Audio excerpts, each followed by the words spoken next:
Hi, welcome to another lecture. I'm the Professor, and this is the Wynn College Remedial Lecture for Lead Effective Workplace Relationships. We're going to go through the assessments, we're going to go through the chapters, and this is a quick lecture to tell you what it's all about. You can see here, of course, we have also the elements. There are 4 elements, or 4 chapters if you like, in this particular assessment and in this particular unit. So the first one is to collect, analyse and communicate information and ideas. So collect, analyse information and ideas. Second one, develop trust and confidence as a leader.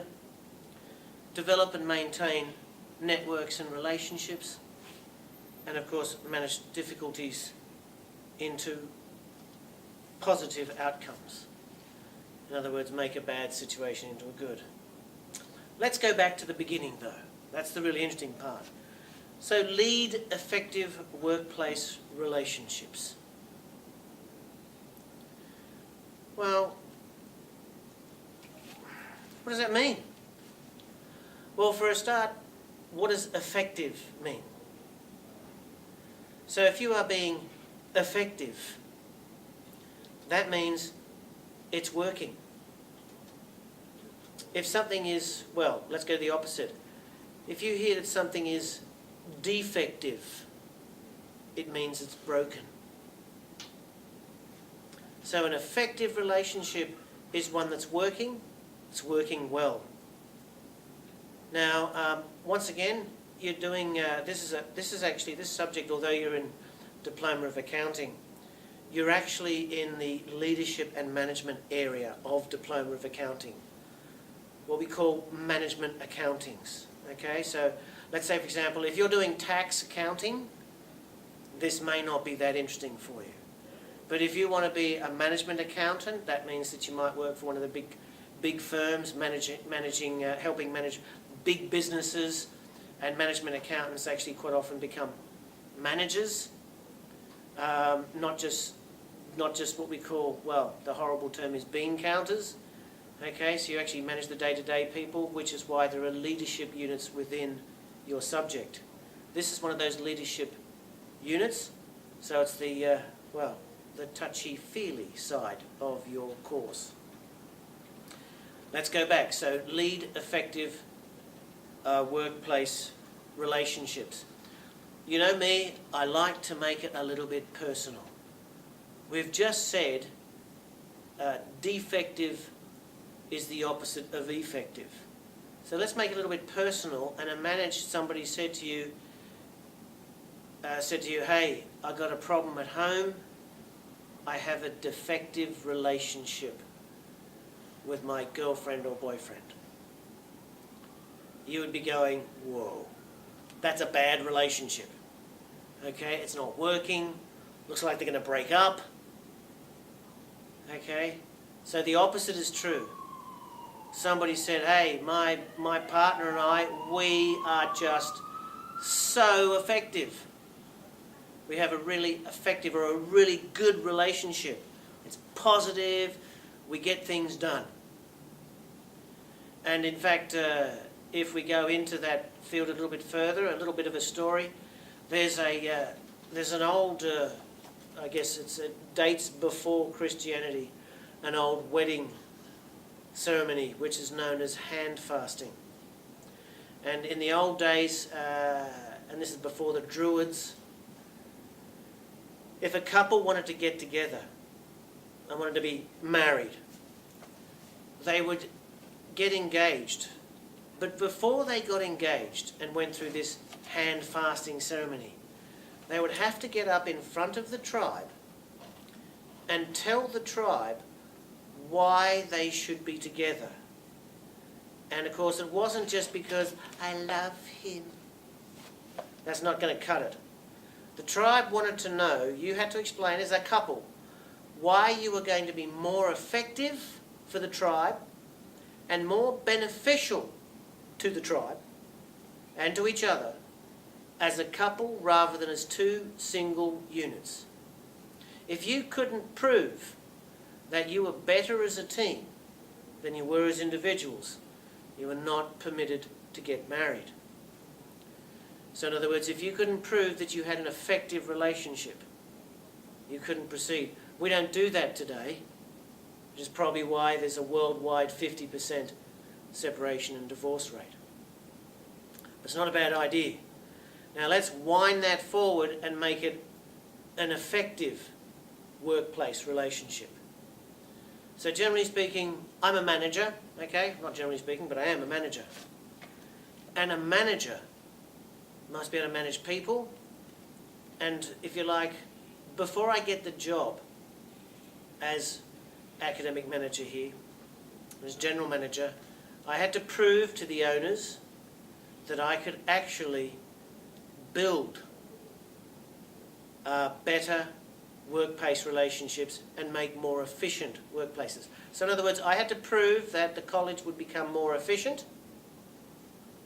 profitability would increase, contacts with agents, that networking part of it, better relationships with the external and internal stakeholders, where everybody's happy to do business with us. And everybody's happy to come into work and do business and work in a good team. So I don't just walk in and manage the team, I almost have to create the team. And then I have to not only create the team, I have to make sure the team is working well. This is high level stuff. So let's go back through and have a look at that. So let's make it a little bit different. So this is all about, you have to take the lead. You have to lead good workplace relationships. That effective? Good. And not only that, profitable. So your team has to be work better as a team than as individuals. So, chapter 1, we go back there. Collect, analyse, and communicate information and ideas. We've all heard of the suggestion box, which has a paper shredder underneath it. Okay, so as a manager, this is where you actually start collecting ideas. Can you imagine? Actually asking if anybody has ideas? And even more than that, you actually have to get them to give you the ideas. Encourage your staff to actually come up with ideas. Do you have a better way? Anybody in this team? Do you have a better way? That's great. What a great idea. I never thought of doing it that way. And gather information. Information about your staff, information about the people around you.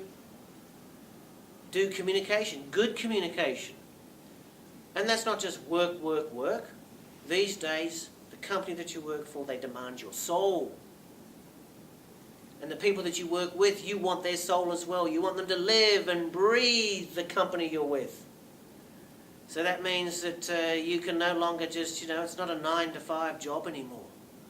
The company expects you to live and breathe the company. Socialise with the company. Tout and push the company name. Company reputation is everything. So you walk in as a manager, hi everybody, how's everybody, how was your weekend, how is that things going? Are you doing well, are you doing well? It's really, really important. Gathering information about all the different things, the systems that you have, problems that you might have. But the other thing is communication. I mean, there was a story about communication. Couple, married for years. And every morning, the wife used to get up 6 o'clock in the morning and go and make her husband eggs, scrambled eggs. Every morning. Did it for about 15 years. And one morning, she wasn't able to do it because she was really, really sick.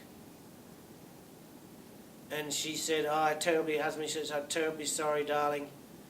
I can't make your eggs this morning, I'm sick. And he said, that's no problem.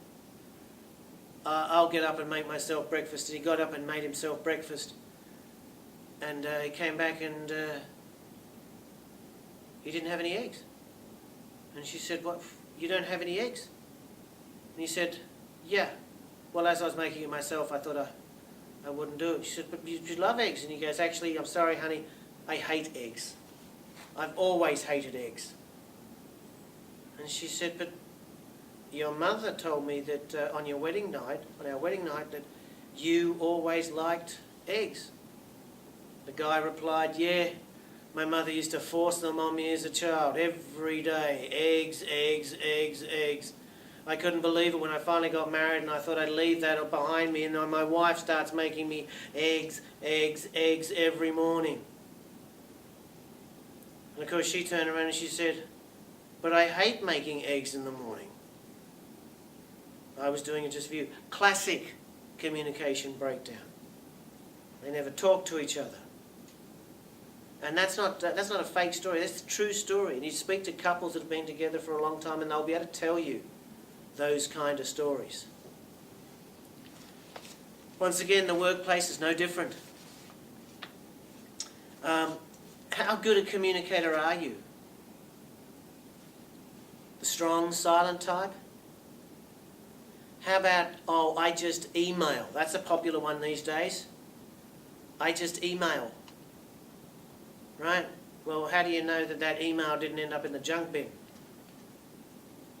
How do you know the email got through? You just trust it went through. How about texting? Oh, well, I just text. I just text these days.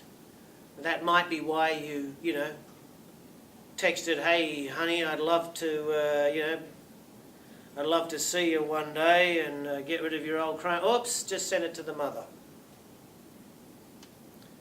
Okay, once again, have you ever sent a text to the wrong person? That's bad communication. Autocorrect, you didn't check the communication before you sent it? I'll give you an idea. I'm an old man. And when I was single recently, I was going out with somebody who happened to be quite a bit younger than myself, a different generation.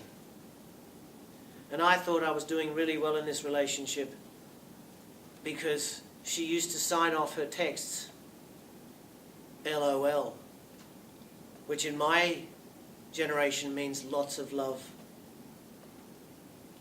So I'm saying, we're having a good time. Did you enjoy last night? Yes, it was great. You're really funny, LOL. I'm thinking, I am in.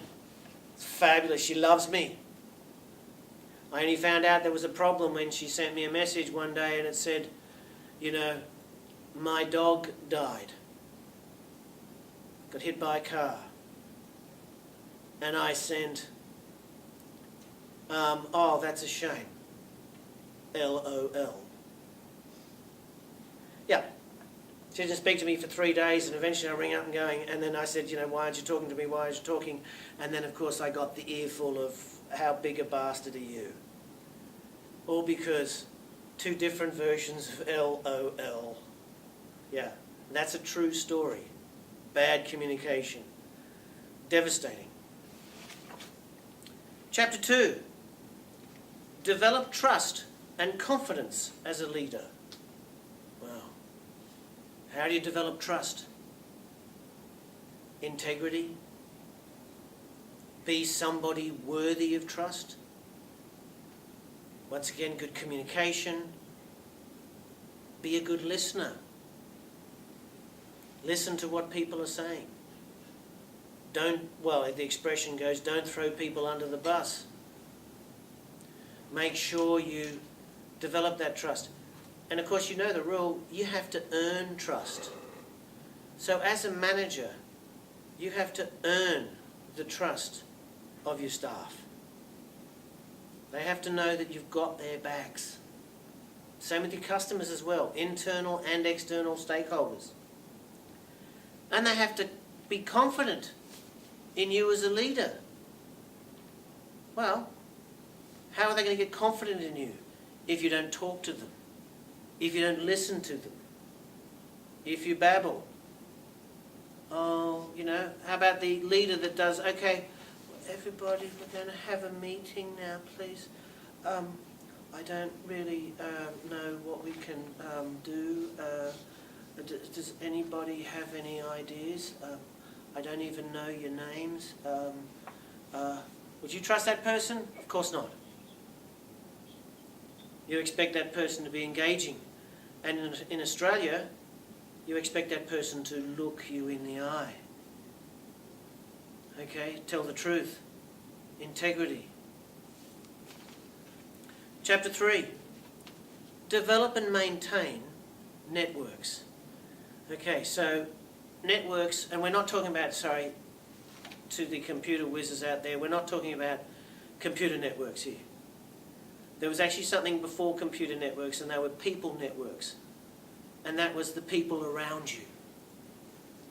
And a network is, for example, in the college, I'm a member of the Sydney Chamber or the Sydney Chamber of Commerce. That's how I develop networks. It's also how our teachers go to Sydney Chamber meetings and they network and get to know people in business and industry. Next thing you know, we're sending our students, people like you, on excursions. We network with the people we know. And of course, well, Facebook. There's a huge network. But before Facebook, there was the old-fashioned network. You just met people and talked to people. And my father, once again, he always used to say, people do business with people they like. If you know somebody, if you've shaken their hands, you're more likely to actually, give them $100,000. Do business with them. In Australia, we also call that, and in business terms, it's putting a name to the face. You're no longer that disembodied voice on the phone. They've met you. Networking is quite often done outside of hours. It can be a networking function. Oh, I'm going to the business meeting. There, we're going to have some drinks and nibbles. But everybody is there to get to know everybody else. And as early as time, when people first started walking the earth, they had networking. And those were the days of the marketplace, where the desert dwellers would come from their tribes and meet in a marketplace. They wouldn't just buy goods, they would network with other tribes, meet other people. And of course, if you want to meet a partner for life, well, you do need to network as well. Because if they don't know you're there, they don't know who you are, they don't know what you are, what you do, or how to contact you, how are they going to do business with you? And the fourth chapter, well, this one. This is real management stuff. How to manage difficulties and turn them into positive experiences. And that's basically coaching. As a manager, you, of course, you're going to get bad days. You're going to get difficult situations. Conflict. Usually the customer doesn't want to pay so much money. You want to charge money because you've got to live. The customer wants to pay as little as possible. You want to charge them as much as possible. You want to make a profit. They want to make a profit. They want it quickly. You can't deliver it as quickly as they want it. They want a certain product in a certain way. They weren't happy with the colour you picked out. Onward and onward and onward. Your job as a manager is to manage those difficulties. We know they'll come. Okay? Because if they didn't come, you'd have nothing to manage. If this wasn't difficult, if it wasn't difficult to lead a relationship, okay? Any sort of relationship, wouldn't that be great? I mean, relationships are hard. Personal ones and business ones. You've got to work at it. And they're hard work. It's okay? That's why we're teaching you. That's why the period of this lecture. So basically, you can think about it, we've broken it down into chunks. So the chunks that you can have a look at, we'll just quickly go over them again before we go over the assessments. Okay, so the first one is, to communicate better. Communicate your ideas effectively. Once again, not just one way. So, there's email, there's texting, there's phone calls. There's talking to people, there's getting out of the office. But listen to people, be a good communicator. Number 2, develop trust and confidence as a leader, okay? Because you're supposed to lead here. This is a leadership thing, okay, leading a team. And then also maintain your networks, very professional. And of course, manage difficulties and coach them, okay, kind of like a soccer team coach, into positive relationships. Okay, there are the usual assessments that come with this. After you've finished your quizzes, had a look. Assessment 1, I can tell you, is nice short answer quizzes, approximately 30 questions. Short answers, approximately 15 words per answer, which is 2 lines on a computer. About all those sort of things. Now, the develop trust and confidence. So assessment 2 is a true-false quiz. But don't forget, it's a diploma true-false quiz, which is very different from like a school true-false quiz. They're tricky. You have to read the question very carefully. Part of that communication thing. And also, there is a group discussion and with an email and a table format on meetings, and of course on an argument, if you like, or a debate on the best type of communication. Number 3, there's another quiz, but also you need to do a networking exercise. You have to draw up a plan on how you are going to do more networking. Okay? But do it professionally, a proper plan. And of course we have our third-party report, just get signed off from the boss, and the final assessment. Now we've pick one. If you've been to the college, or if you remember being in the college, it's been going on forever, outside George Street, the Sydney Light Rail project. What a nightmare of communication, problems, breakdowns. They're already something like, $1 billion over budget and a year behind schedule. Perhaps if they'd led effective workplace relationships a bit better, it would be here already, and it would be developed under schedule. So we're talking, okay, that's a perfect example, which I've picked it, of what happens when effective workplace relationships aren't managed very well.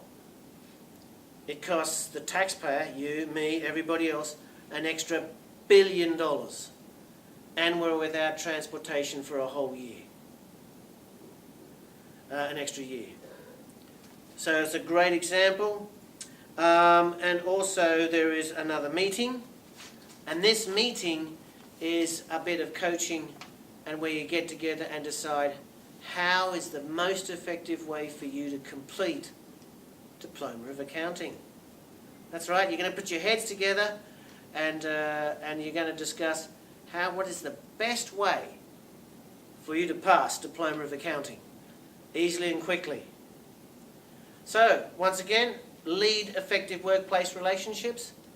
It's not a mistake that people that are good managers end up in good relationships. They enjoy their time at work like I do, and they just enjoy life more. So you keep working, lead effective workplace relationships. Don't forget, you can always call Serena or one of your buddies, or email us at any time to ask any extra questions. And of course, you're more than welcome to put your hand up and speak to your educator. Bye for now. Thanks for listening.